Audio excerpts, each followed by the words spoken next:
para mí es un honor, además, haber compartido la mesa con el doctor Iglesias. Voy a intentar hacerlo rápido para no cansarles, y también voy a intentar ver cómo el encuadre de una unidad funcional de mama pues puede ser el escenario óptimo para hacer lo que hoy nos exige, como se ha visto en todas las charlas que ha habido anteriormente, como hoy se exige una investigación translacional en cáncer de mama necesaria para una buena calidad del tratamiento, el diagnóstico de nuestras pacientes.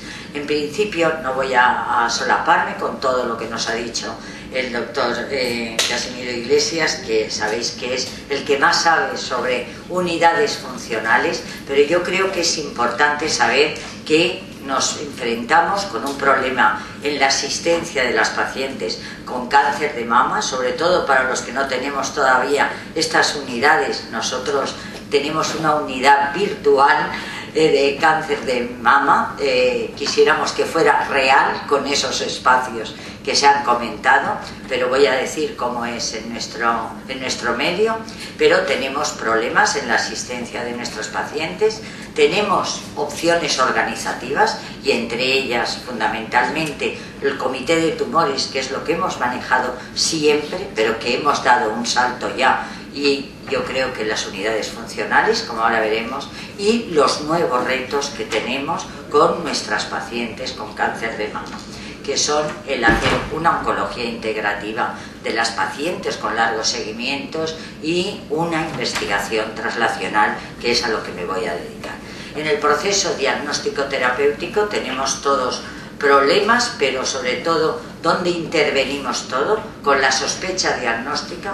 Hoy la confirmación diagnóstica no es decir si es un cáncer o no, no es decir si es un ductal infiltrante o un lobulillar. Eso no nos ayuda, no nos va a servir, nos va a complementar, pero no es lo fundamental como hace unos años podía serlo.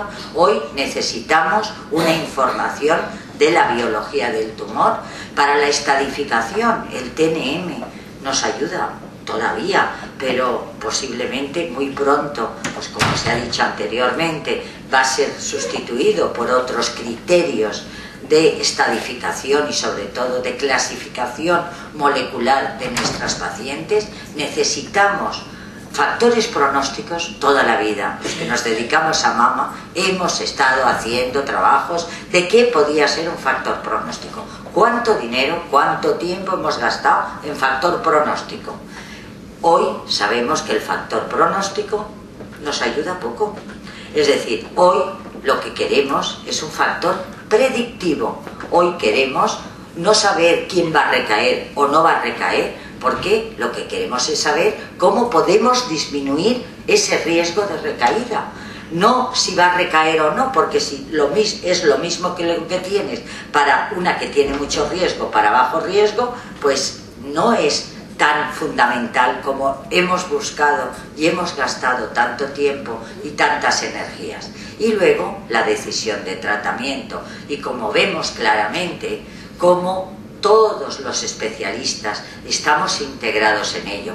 Pero imaginaros si cada uno vamos por nuestra cuenta, cada uno tiene sus consultas. ¿Cuáles son los problemas? Pues por parte del proceso diagnóstico, la paciente, como se ha dicho, y no lo voy a repetir, y del dispositivo sanitario, lo que esto comporta son demoras importantes, incertidumbre previa al diagnóstico de confirmación, información imprecisa si no estamos bien coordinados, y una accesibilidad del personal sanitario con escasas oportunidades para dar solución.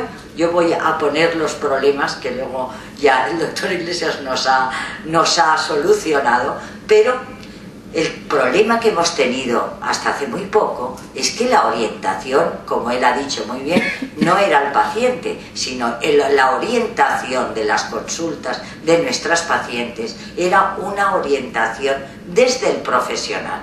Concepto de una agenda médico, organización unidisciplinar, circuitos tortuosos, multiplicidad de recursos, eficiencia limitada y decisiones individuales.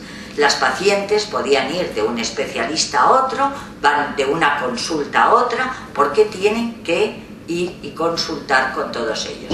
Todo ello un gran problema y una gran complicación. ¿Qué opciones organizativas? Los comités de tumores, ¿son suficientes los comités de tumores para desarrollar toda esta área? Y luego la investigación, como veremos, verdaderamente tiene una participación de todos los profesionales que participamos, una decisión consensuada en la secuencia de las exploraciones, diagnósticas y de tratamiento, una elaboración de las guías clínicas, registro y discusión, presentación y discurso de protocolos. Pero ¿qué desventajas y limitaciones tiene el comité como tal? Y tendríamos que pasar a todo el modelo de la unidad funcional. Las desventajas, a veces valoramos las pacientes no al inicio, sino cuando ya han recibido la primera parte o ya están diagnosticadas, donde no se puede procesar toda la información. No es posible una interacción directa del paciente de todos los profesionales, a veces hay un retraso en la toma de decisión y la comunicación, ¿quién la hace? ¿Quién la va a hacer en la visita individual? Y las limitaciones pues son la modulación de las decisiones y que tienen que asistir. El modelo no voy a entrar en él, que nos lo ha explicado perfectamente, las unidades funcionales, la concentración del espacio físico de todos los profesionales en un mismo lugar, la valoración conjunta, la rapidez en la toma, canal único de información, importantísimo, identificación de un referente para el paciente. Los médicos que vamos a intervenir, imaginaros una unidad de mama, si tiene especialistas y profesionales que puedan justificar el contenido en una unidad de mama. Para mí también es muy importante la enfermera gestora de casos, lo ha dejado soslayado el doctor Iglesias, pero eso es fundamental. No lo tenemos en la mayoría de los hospitales públicos, que podemos tener unidades funcionales, pero la persona gestora, enfermera gestora de casos, es una misión muy importante y que tiene un papel a desarrollar en todas estas unidades, que creo que es fundamental. Esto lo tienen muy bien desarrollado en el ICO de Barcelona y en el Hospital Sant Pau también. No sé si otros lo tendréis, pero creo que es una figura a estudiar. Pero el objetivo principal de estas unidades, y me meto ya enseguida con la investigación, es mejorar la supervivencia de nuestros pacientes con un diagnóstico rápido, un tratamiento más eficaz y una mínima morbilidad. Y es la base de estas unidades para una investigación translacional en cáncer de mama muy importante, porque aquí ya la atención es dirigida al paciente y no desde el profesional. Es decir, hay una organización, intervalos cortos, decisiones, gestión integrada y eficiencia más óptima. Yo de todo esto estoy muy convencida de que tenemos que perseguir este objetivo donde no lo tengamos, porque estas unidades nos van a disminuir el intervalo, aumentar la tasa de cirugías conservadoras, simplificar circuitos, aumento del uso de la neoadyuvancia. Yo estoy convencida que en un hospital donde no haya una buena integración de todos los especialistas es muy difícil hacer un tratamiento neoadyuvante para las pacientes, cuando hoy, como veremos, es el modelo más importante para hacer una investigación translacional. Hoy necesitamos pacientes para ver si los tratamientos son eficaces o no, que no estén tratadas, esto que hacíamos antes, lo veremos, de fase 1, fase 2, en pacientes multitratadas, multiresistentes a todos los tratamientos. Hoy ya no tiene sentido. Hoy intentamos hacer fases 0, fases 1, en el escenario de la neoadyuvancia, que es donde más rápidamente, menos coste y más eficiencia tenemos para saber si los fármacos que se están desarrollando son eficaces o las tecnologías son eficaces o no. Esto de esperar a las pacientes cuando ya no hay ninguna opción de tratamiento se ha invertido totalmente. Y para esto es imposible realizar todas estas objetivos si no hay una unidad funcional, una unidad real de cáncer de mama. Sin todos los que intervenimos en el diagnóstico, tratamiento y en mucho más amplio que es todo esto de una paciente con cáncer de mama. Es una base para una eficaz investigación translacional.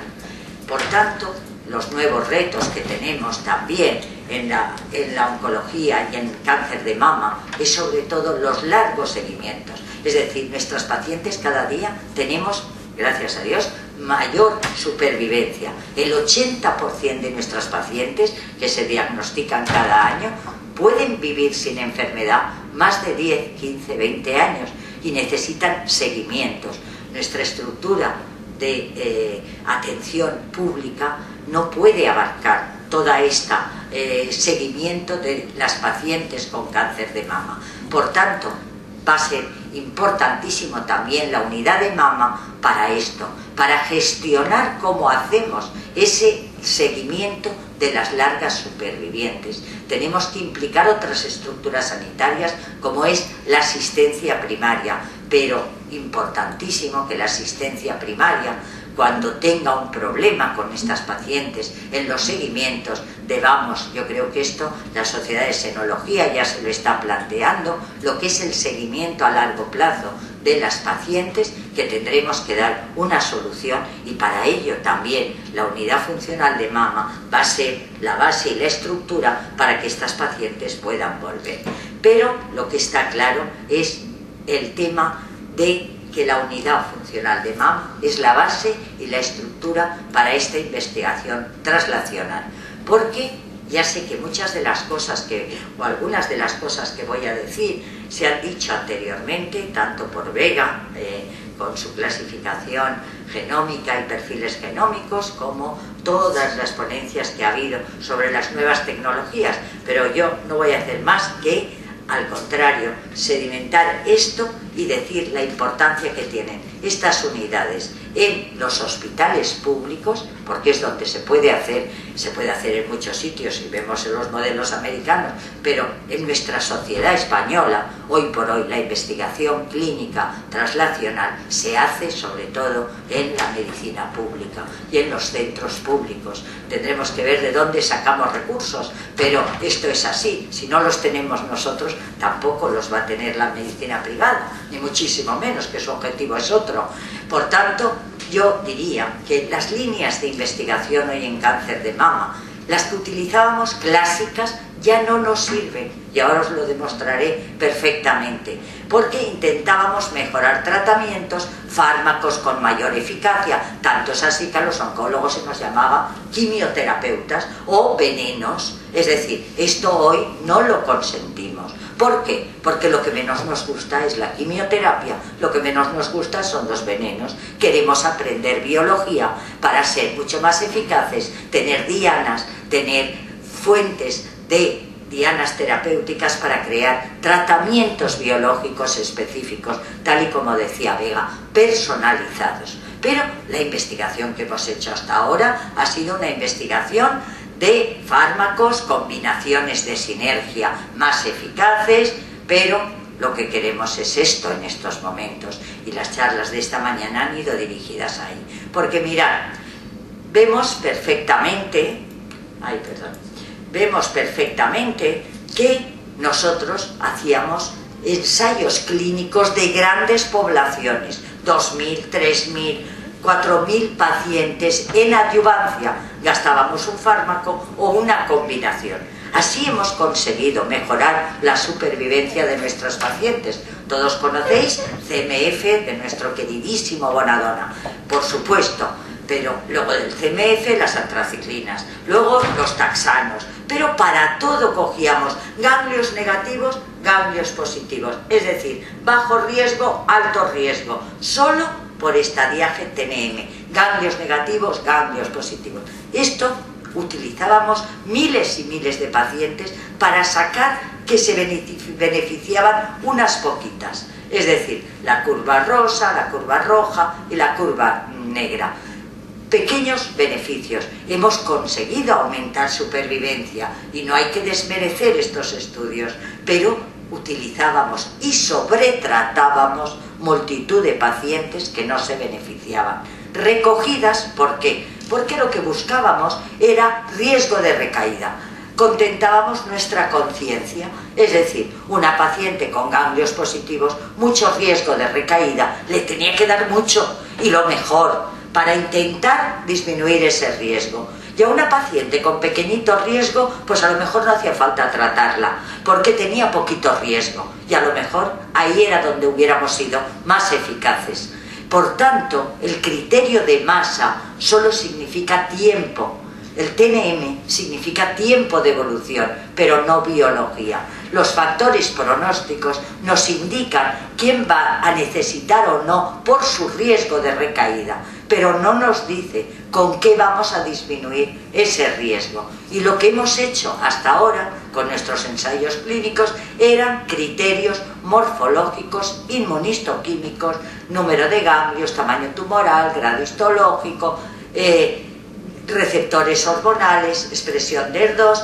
Con ello se han confeccionado las guías clínicas para tratar a las pacientes. Esto hoy no nos sirve. Es decir, las guías clínicas, por mucho que creáis que estoy diciendo una burrada, sirven de orientación, pero no nos sirven. Por las guías clínicas trataríamos al 90% de las pacientes con quimioterapia. Cuando hoy, imaginaros yo, que he sido una de las defensoras, Enrique, pero hoy estoy convencida que esto no es así. La quimioterapia sirve para quien sirve, beneficia a quien beneficia, pero no beneficia a todas. Hemos sobretratado, hemos añadido toxicidades, clasificando a nuestras pacientes por criterios de riesgo, de recaída, pero no de eficacia de lo que teníamos. Este es el gran problema. Por tanto, esto nos sirve, nos ayuda todavía. Yo no digo que vamos a desecharlo, pero no es lo fundamental. Yo con estas guías no trato a mis pacientes en estos momentos. ¿Por qué? Porque necesitamos otros factores. Mirad, esta es una diapositiva de la doctora Picard, que no es muy amiga mía, pero este tema en las imágenes bien recogiditas lo hace muy bien. Pero esta es una imagen donde vemos multitud de pacientes tratadas para sacar beneficio. Porque todas ganglios negativos con un tratamiento, ganglios positivos con otro. No hemos sido eficientes. Hemos tratado muchas que no necesitaban. Hemos sobretratado y hemos hecho toxicidades. Imaginaros, cuando por esos criterios clínicos tratábamos a nuestras pacientes, el 75% con ganglios negativos recibían quimioterapia. El 90% con ganglios positivos recibían quimioterapia. ¿Por qué? Porque no sabíamos cómo tratarlas. Si tenían riesgo, pues darles mucha quimioterapia. La indicación de más mejor la teníamos. Hoy no es así. Más no es mejor. Tenemos que aquilatar por otros medios biológicos. Pues bien, el desarrollo clásico de los fármacos que hemos hecho con nuestra investigación, hemos consumido un gran número de recursos, tanto económicos de pacientes como tiempo de investigadores. No han ayudado del todo, han ayudado, pero a cambiar de forma significativa el nivel de salud, y limitan el desarrollo de otros fármacos potencialmente porque no hemos tenido en cuenta la biología del tumor, no hemos tenido en cuenta la individualización. No hemos tenido que unas pacientes se benefician, otras tienen toxicidad, otras tienen solo toxicidad sin beneficio con los criterios clínicos, y hemos sobretratado, tratado subóptimo a otras pacientes y hemos dado toxicidad sin beneficio. Por tanto, hoy lo que pretendemos, y la base va a ser las unidades funcionales, os lo digo de verdad, porque para nosotros ya lo es. Aquí tengo a mi cirujano, el doctor Tony Caballero, que él lo sabe muy bien, la lata que damos y la integración que ellos tienen dentro de todo lo que es esta investigación translacional, fundamental, como veremos, y de todos los demás especialistas. La investigación actual tiene que ser en aplicación tecnológica predictivo-pronóstica, las nuevas terapias biológicas dirigidas a grupos específicos de pacientes. ¿Cómo identificamos esos grupos biológicos específicos? Que nos venga pronto la nanotecnología para poder tener esta gran, arma que hoy queremos, que es marcador predictivo de beneficio. Esto es lo que queremos, saber con qué y a quién tenemos que tratar. no solo que tenga un riesgo, sino si le va a beneficiar lo que nosotros le vamos a dar. Y por tanto, hoy solo tenemos en la práctica clínica dos predictores buenísimos, que son los receptores hormonales. Desde finales del siglo pasado no le habíamos dado tanta importancia, pero también tengo que decir que el doctor Fuster sí que se lo dio cuando no existía la determinación. Venían todas las muestras tumorales del Hospital General al Hospital Clínico de Valencia, desde el año 82. En el Hospital Clínico porque también había la fe y había otro para poder determinar, pero quiero decir, el interés de la gente que conocía esto. Pues bien, los receptores hormonales, y hoy tenemos la sobreexpresión de ER2. Dos marcadores bien definidos, pero son dos y son muy limitados, y esto solo es la punta del iceberg. Pero incluso teniendo estos marcadores, vemos que somos mucho más eficaces. Eficacia del 50% de una terapéutica hormonal cuando tenemos receptores, eficacia del trastuzumab en un 50%, mirad la eficacia de la quimioterapia. No tenemos ningún marcador para saber si damos adriamicina, si damos taxano, si damos ciclofosfamida. No lo hemos conseguido. Eficacia tan solo de un 15%, y es lo que más toxicidad produce. Por eso digo que en estos momentos lo que estamos es la limitación de marcadores pronósticos cuando hacemos uno solo, los receptores por inmunistoquimia o el ER2 por inmunistoquimia también, y si no es por FIS, pero nos están diciendo una alteración de un gen o de una vía, de un producto de genes, pero no la totalidad de los genes que pueden estar alterados, tal y como se nos ha explicado anteriormente en una muestra tumoral. Quisiéramos tener un estudio, una plataforma, como existe ya, para estudiar la alteración de varios genes. Esto todavía es la potencial solución que tenemos, pero que no la tenemos totalmente incorporada en nuestro cotidiano que hacer de nuestros pacientes. Pero tenemos que tender con nuestras investigaciones a colaborar para que esto en un futuro muy próximo pueda ser, y tampoco teniendo que pagar estas plataformas a los precios que están, porque entonces yo siempre me planteo un problema ético: a quién le ofrezco la plataforma y a quién no, es decir, a quién se la pueda pagar, a quién no se la pueda pagar. Esto no es ético para mí. Entonces me ocasiona un problema. Yo creo que tenemos que forzar a nuestros políticos a que en el subgrupo de pacientes verdaderamente necesario pudiéramos tener ya estas plataformas. Y en eso estamos luchando aquí, para poder conseguir que esto se nos ofrezca de una manera general para el subgrupo de pacientes que hiciera falta verdaderamente. Porque sabemos que la célula desde hace 20, 30 años se nos ha complicado de mala manera. Antes solo sabíamos núcleo, citoplasma, membrana, y hoy pues es vías y vías de señalización. Cuando tenemos atacada una nos salen tres. Es decir, hoy atacamos la ER2 y sabemos que tiene crosstalk, es decir, señales con vías de señalización diferentes que si no las atacamos, las pacientes se nos hacen resistentes. Y ahí está el problema, tenemos que estudiarlo. Pero tenemos tecnologías, como se han visto esta mañana. Hemos pasado un poco tiempo de tener solo el microscopio y la inmunistoquimia a tener verdaderamente ya tecnología para poder hacer esta investigación. Y ello nos lleva a esto que la doctora Vega nos ha dicho, a un tratamiento personalizado, a saber las alteraciones en una diana, poder atacar esa diana con un tratamiento específico. Por eso la investigación translacional no es un lujo, es una gran necesidad.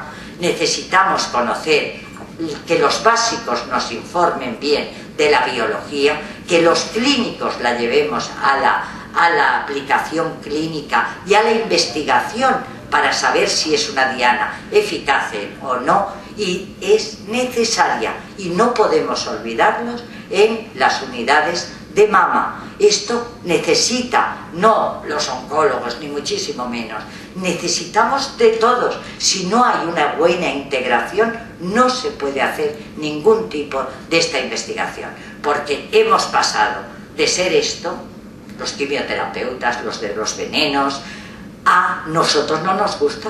Esto es la bomba, pero nosotros queremos, bueno, yo soy antibélica, pero este ejemplo me aprovecha, ¿no?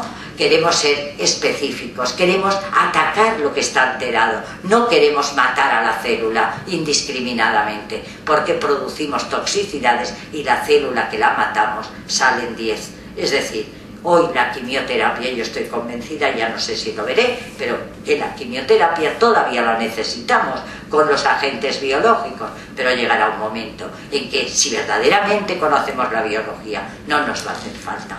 Por eso es tan importante los básicos también en el comité, es decir, los básicos translacionales, que son los investigadores que nos ayudan en los hospitales públicos, que ya hay las fundaciones donde hay investigación básica translacional, porque en un hospital, por mucho que tenga la unidad de investigación, no son básicos, sino que tienen que ser básicos translacionales, están en medio, porque tenemos que aplicarlo, lo que ellos investigan, si no, no tendría sentido. Entonces, la era posgenómica, la identificación de subtipos, los marcadores moleculares y las mejores en las opciones, porque hoy el TNM, esto es lo que nos ayuda a identificar subgrupos de pacientes que vamos a tratar. Sí, son las hormonodependientes y las hormonoindependientes, pero las hormonodependientes sabemos que hay subgrupos. Hoy todo el mundo dice que el peor grupo es el triple negativo, el basal light, que no tenemos nada para él específico, pero yo os digo, el luminal B, que es el grupo de pacientes que tienen receptores pero poquitos, pero que tienen una proliferación alta, es un subgrupo que nos lleva de cabeza. Es decir, se nos escapan estas pacientes a tope, dividiendo a las pacientes por alteraciones moleculares, como es esta clasificación, que se ha hecho por perfiles genómicos, como ha explicado creo bien la doctora Vega esta mañana, pero los datos que nuestros patólogos en el hospital nos proporcionan nos ayudan a clasificar a las pacientes, no total y absolutamente, pero para la práctica clínica, mientras no tengamos las plataformas genómicas, nos están ayudando a tener este subgrupo, porque esto es lo que teníamos antes, ganglios negativos, ganglios positivos. Esto ya no nos sirve para tratar a una paciente. Hoy tenemos que saber si es sobreexpresa en 2 para darle un tratamiento específico, si es una paciente que no expresa receptores de ningún tipo, y llamaremos triple negativo, o es una paciente que expresa receptores en cantidades importantes, tiene los genes de receptor muy sobreexpresados, por tanto es las que no se van a beneficiar de quimioterapia.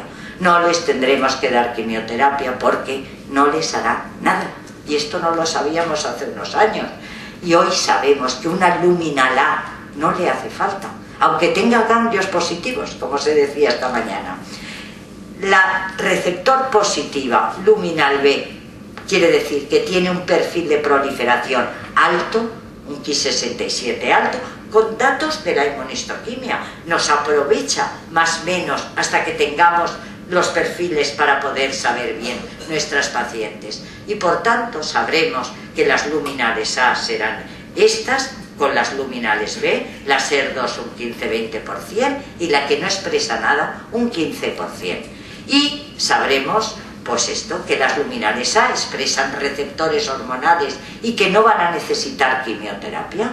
Las luminales B, hoy por hoy, cuando esté el estudio MINDAR, como se han explicado, o el Taylor, podremos saber si la quimio hace algo o no. Mientras tanto, somos prudentes, como ha dicho el doctor Pinedo, con el tema como el de la cirugía, daremos quimioterapia a este grupo. La SER2, sabemos que la quimioterapia es buena para ellos, y además sabemos que las antraciclinas son las mejores para este subgrupo de pacientes. Problema, toxicidad cardíaca, pero antraciclina fundamental, más incluso que los taxanos. Eso lo sabíamos hace muy poco tiempo. Y el Basalite, que es el más agresivo, el que todavía hoy, bueno, se nos ha frustrado una esperanza que teníamos con un fármaco, que es los inhibidores del PAR, que teníamos en desarrollo para ese subgrupo, y parece que los resultados no eran los que esperábamos todos, que tuviéramos un fármaco biológico para él. Pero imaginad lo que hemos aprendido. Hemos aprendido que las luminales A, la hormonoterapia es lo fundamental para su beneficio y que la quimioterapia no les hace nada. Para las luminales B, intermedias, cajón desastre hoy por hoy. Yo creo que las luminales es que no sabemos todavía bien la biología de este grupo. La SER2, beneficio de quimioterapia fundamental, poco hormonoterapia. Triple negativo, la hormono 0, la quimioterapia componente fundamental. Imaginaros cómo ha cambiado con la investigación clínica y translacional todo este problema. ¿Cuál es la problemática de los nuevos fármacos en cáncer de mama? Pues que las grandes compañías disponen de un panel de nuevos compuestos muy eficaces, pero existe una necesidad de estudios precoces y rápidos, y no cogiendo miles y miles de pacientes. No podemos esperar años a saber si un fármaco es eficaz o no.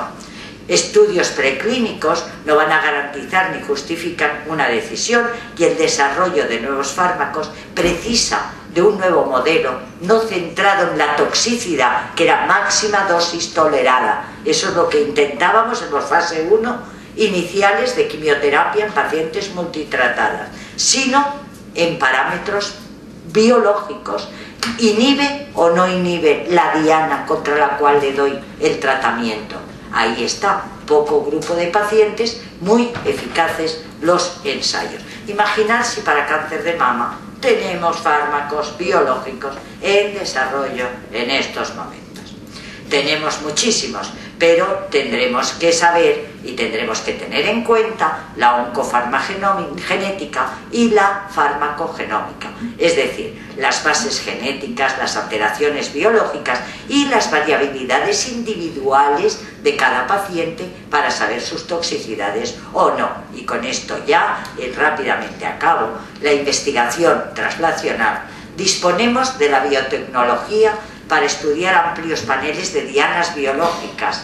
Tenemos un gran panel de nuevas moléculas y una industria farmacéutica deseosa de explorarlos en cáncer de mama, pero no disponemos de modelos de investigación clínica adecuados para asumir todo lo que se nos viene encima. ¿Qué modelos clínicos pueden ser útiles para responder a todas las necesidades? La neoadyuvancia, es decir, un modelo que hoy estamos utilizando en las fases preclínicas y biológicas es el modelo neoadyuvante. La paciente tiene el tumor virgen, no tiene el tumor mutado, no tiene el tumor alterado por fármacos.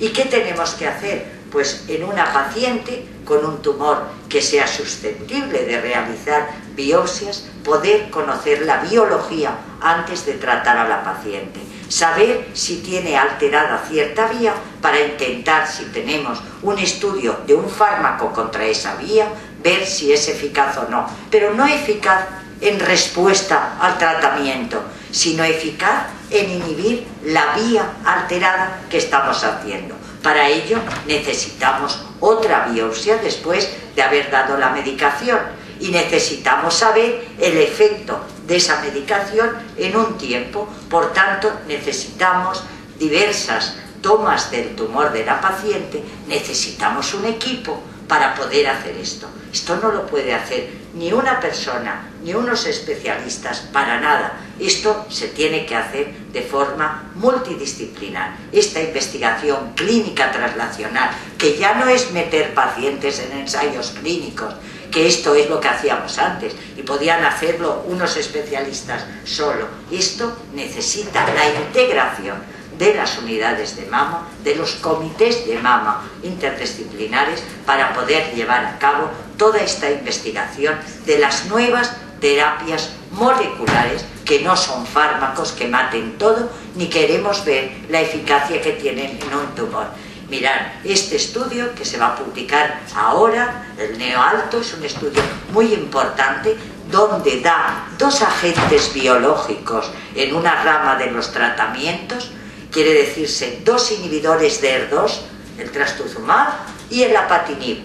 2 inhiben de diferente manera. Lo más importante de este estudio no ha sido los datos clínicos, que también, sino los datos biológicos de dianas terapéuticas que vamos a tener, porque tenían un objetivo que era investigación, un subestudio de investigación translacional, haciendo biopsias en el inicio, haciendo biopsia al mes y medio de tratamiento y haciendo estudio en el momento de la cirugía, para ver cómo cambia la biología de una paciente, aparte de haber visto, que creo que es muy importante, que 2 agentes biológicos sin quimioterapia han producido en este estudio un 17% de respuestas completas patológicas, sin quimioterapia. Imaginaros si el identificar una diana ha sido importante.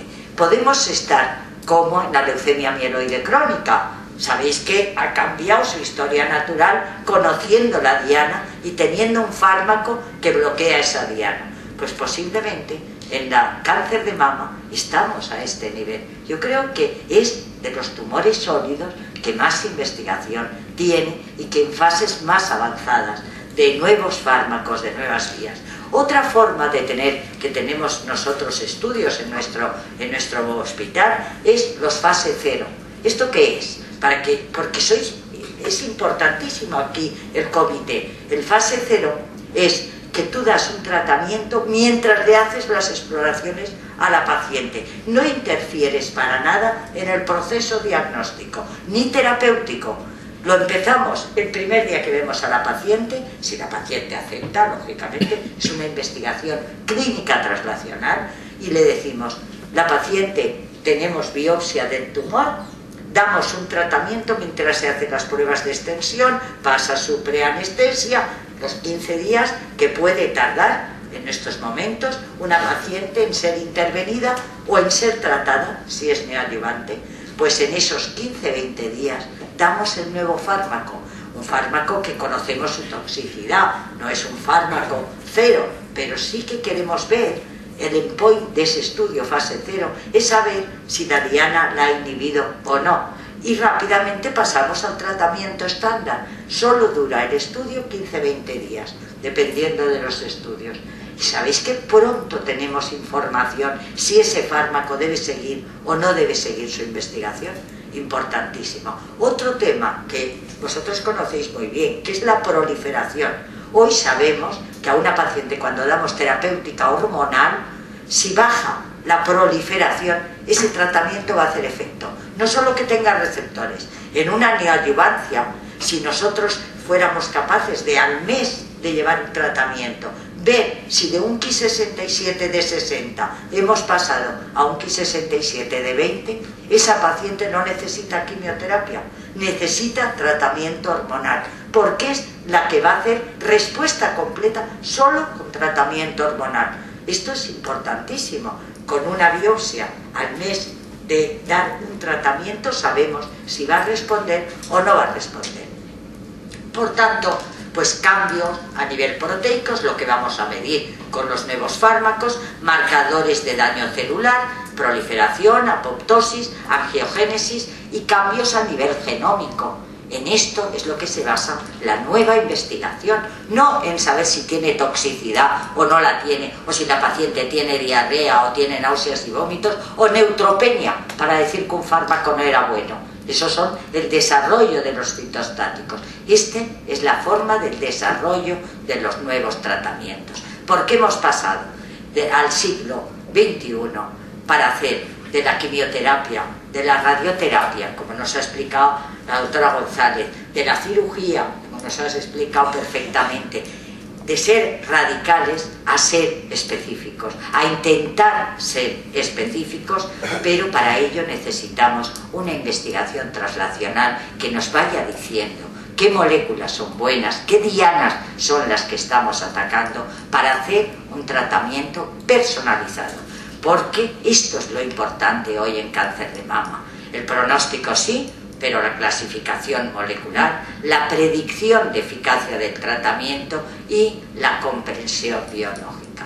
Esto es lo que hoy, con la tecnología que tenemos que intentar conseguir. La promesa de la genómica, conseguir diagnósticos más tempranos, utilizar terapias dirigidas, mejorar la elección de los pacientes, la investigación farmacológica, y para eso las unidades funcionales de mama son imprescindibles. Mirad, he puesto el patólogo el primero, pero no creáis que lo he puesto por casualidad. Aquí tenían que estar, por supuesto, los cirujanos, los ginecólogos, los radiólogos, pero hoy el patólogo, el biólogo molecular, se nos ha convertido en la pieza clave para todos, para cirugía, para oncología, para radioterapia. Es decir, hoy necesitamos servicios potentes de anatomía patológica. Necesitamos patólogos que sepan biología molecular, que se integren en los nuevos diagnósticos. Y todo el mundo es igual de importante. Ahora, lo verdaderamente importante es la paciente. La paciente es donde va a incidir todas las actuaciones. Los cirujanos plásticos, los psicólogos, las enfermeras, todos ellos deben formar este equipo de unidades funcionales de cáncer de mama. Y así en nuestro hospital tenemos esto, tenemos todos estos profesionales que son excepcionales. Yo me siento orgullosa de pertenecer a este grupo porque verdaderamente hemos conseguido, con mucho esfuerzo, con muchos problemas. Yo no os tengo que decir que se nos ha favorecido para conseguir esto. Hemos luchado por conseguir esto y estamos luchando y seguimos luchando. Ahora nos falta que nos den la aprobación la Sociedad de Senología cuando pasemos los exámenes para ver si nos consolidan como una unidad funcional de cáncer de mama. Los espacios físicos tenemos limitación, yo no sé los demás hospitales, nosotros querer conseguir un espacio único, esto es hoy un sueño, pero estamos bastante cerca, es decir, nos comunicamos muy bien y estamos muy unidos en toda esta colaboración. También nuestro comité se reúne todas las semanas, pero yo creo que el reunirnos es porque estamos juntos y además compartimos todo, pero la unidad funcional funciona día a día. Es decir, todos los días tenemos comunicación entre nosotros 100%. Es decir, si no llamo yo 10 veces a cirugía, al patólogo, al radiólogo, y ellos a mí. Es decir, que hay una unidad funcional de actuación, aunque no hemos conseguido todavía una unidad funcional física. Entonces, bueno, pues este es las unidades funcionales, el papel del comité, valoración multidisciplinar y decisión, elaboración y revisión de protocolos, discusión de circuitos, sesiones de actualización, discusión de ensayos clínicos y líneas de investigación. Es decir, si tenemos que discutir todo esto dentro de la unidad funcional. Y por tanto, y esta es la última, la atención multidisciplinar para nosotros es indispensable en la atención de todo paciente con cáncer. Los largos seguimientos de las pacientes, a mí es que me preocupa ese tema, por eso lo he traído, porque nos preocupa el volumen de pacientes que estamos teniendo. Nosotros llevamos nuestra unidad funcional prácticamente, llevamos casi 30 años y tenemos más de 12.000 pacientes en nuestra base de datos. Y estas pacientes, el 80%, gracias a Dios, pueden vivir, o 70% contándolas todas, pero no podemos asumir todo esto, tenemos que derivar, porque las pacientes de cáncer de mama no les podemos dar el alta definitiva, sino que las tenemos que seguir. No son los cánceres digestivos, que a los 5 años, pues adiós muy buenas. Nosotros no podemos hacer eso. La mama contralateral tiene que estar controlada y seguida. ¿Por quién? Por el cirujano, por el ginecólogo, por el oncólogo. Todo esto es lo que nos falta, yo creo, definir para valorar. Pues bien, la concentración, la participación y coordinación de todos es esencial para mejorar la eficiencia, la calidad y la investigación translacional. Y la investigación translacional parece una coletilla, pero os digo que es lo más importante, porque es lo que nos está ayudando a avanzar. Y haciendo buena investigación, hacemos buena asistencia y damos buena calidad a las pacientes. Porque las mejor pacientes tratadas son las que entran dentro de un programa de investigación. Son las mejores seguidas, las mejor controladas. Y os animo a que todos esta parte de investigación la incorporemos en nuestras unidades de forma ya como un ítem perfecto. Y nada más, muchísimas gracias.